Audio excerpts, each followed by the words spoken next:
जय दीपोमा जय माताजी। मित्रों आप सबने नम्र विनंती कि आ चैनल ने सब्सक्राइब करो, शेर करो, लाइक करो। जय दीपोमा। કે તું બોલ્યો તો ને 50 લાખની ઓફર તો આવતો રે તુંય મેદાનમાં જાઓ ગમન સાંથલ પાએ પૂછો એમને ને હે સમાધાન માટે શું કામ મોકલે ને તોય તને હસતા હસતા જવા દીધો તો દેવાય ખબર હાલ આવી જા મેદાનમાં। આખો વિડીયો જોતા પહેલા મિત્રો હાલમાં આ કીર્તિ પટેલનો વિવાદ ગુજરાતભરમાં ખૂબ જ ચર્ચાનો વિષય બન્યો છે અને મિત્રો ખજૂરભાઈ જોડે વિવાદ ચાલતો જ હતો મિત્રો અને ત્યારબાદ દેવાયત ખાવડ સાહિત્ય કલાકાર સાથે પણ તેમનો વિવાદ શરૂ થઈ ગયો છે મિત્રો અને આ વિડીયોમાં કીર્તિ પટેલ સાહિત્ય કલાકાર અને કલાકારો વિશે આ વિડીયોમાં કીર્તિ પટેલ શું બોલી રહ્યા છે તે તમે આગળ વિડીયોમાં જુઓ અને વિડીયો સારો લાગ્યો હોય તો વિડીયોને લાઇક કરો, શેર કરો અને ચેનલને સબસ્ક્રાઈબ કરવાનું ભૂલતા નહીં મિત્રો। જુઓ આખો વિડીયો કે કીર્તિ પટેલ વિડીયોમાં શું બોલી રહી છે। મોટા મોટા ઓલા કલાકારોને કેજો ક્યાં કરી ગયા આવો બાર સ્ટેજ ઉપર તો બહુ વખાણ કરો કેમ તમારા જામીન કરાવ્યા એટલે હે તમારા જામીન ઈ કલા સાહિત્યકારને કહી દેવાનું કે તું બોલ્યો તો ને 50 લાખની ઓફર તો આવતો રે તુંય મેદાનમાં દેવાય ખબર ને ખુદ કહું છું કે મને 50 લાખમાં ખરીદવા આવ્યો તો એ દેવાય ખબર તને જ કહું છું તું 50 લાખમાં કોને ખરીદવા આવ્યો તો ને હે હરામ જે તારી જનતા નહીં તે તું આ ઢોંગીનો સાથ દેસ કે બધાને માર્કેટમાં કે કીર્તિને 50 લાખની ઓફર કરી એ ભાઈ દાન જે ખાતું હોય ને ઈ ખાતું હશે હા એક દાનનો કોઈ રૂપિયો નો ખપે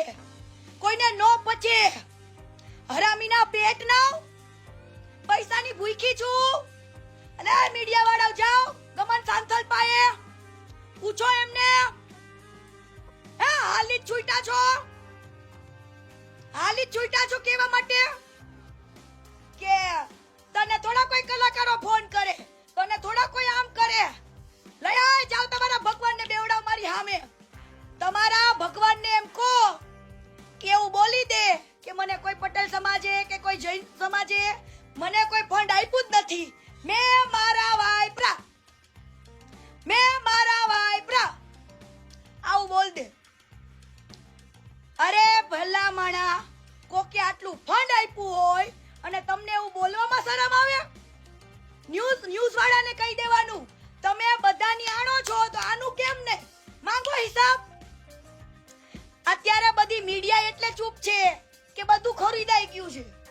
એટલા માટે ચૂપ છે બાકી કીર્તિ પટેલનો ટોપિક હોય ને તો ચકચારિત કરી દીધો હોય પણ કીર્તિ પટેલને ક્યારે કોઈ એવું ન કીધું કે આ કીર્તિ પટેલ કોઈકની સેવા માટે લડતી હતી કોઈકના ન્યાય માટે લડતી હતી અને એના ઉપર આ કેસ થયો એવો કોઈ ભણનો દીકરો આગળ નો આવ્યો અને હવે કાલથી બધા રેડી થઈ જજો જે મને સમાધાન માટે ફોન કરતા હતા ને હવે હું તમને કહું છું હાલો તમે લઈને આવો ખજૂરની હાલો મારી સામે લાવો હો મારી સામે લાવો હાલો દેવડાઈ દો મારી સામે એકવાર અને કયો કે આ બધા પટેલો ખોટું બોલે છે પણ હવે આખા પટેલ સમાજને કહું છું કે આવાના હાથમાં દાન નો હોય હું બધાને વોર્નિંગ આપી દઉં છું એટલું કહી દઉં છું કે જો ભાઈ